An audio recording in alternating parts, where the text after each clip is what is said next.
राम राम मित्रांनो, आज आपण बघणार आहोत की आता तीळ पिकाला कीटकनाशक फवारणीची आवश्यकता असते की नाही. तर मित्रांनो, हे त्याच्या प्रादुर्भावावर निर्भर आहे मित्रांनो. जसं की आता हे फुलोरा अवस्थेमध्ये आणि हे जे काय बोंडी अवस्थेमध्ये असते की नाही, त्यावेळेस जर आपल्या तीळ पिकावर जर किडीचा प्रादुर्भाव झाला तर त्याच्यावर योग्य ती रासायनिक किंवा रासायनिकच आजकाल उपलब्ध आहे मित्रांनो, कीटकनाशक आपल्याला फवारून घ्यावी लागेल, जेणेकरून आपल्या तिळाचं उत्पन्न कमी होणार नाही. तर आपला मुद्दा होता की तिळावर कीटकनाशकची फवारणी करणे योग्य आहे की नाही. तर मित्रांनो, योग्य आहे.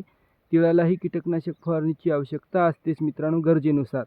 जर आपल्या तीळ पिकावर कोणत्या अळीचा, किडीचा, माव्याचा असा प्रादुर्भाव झाला असल्यास आपल्याला 100% फवारणी करणं आवश्यकच आहे, अन्यथा आपलं उत्पन्न कमी होईल मित्रांनो.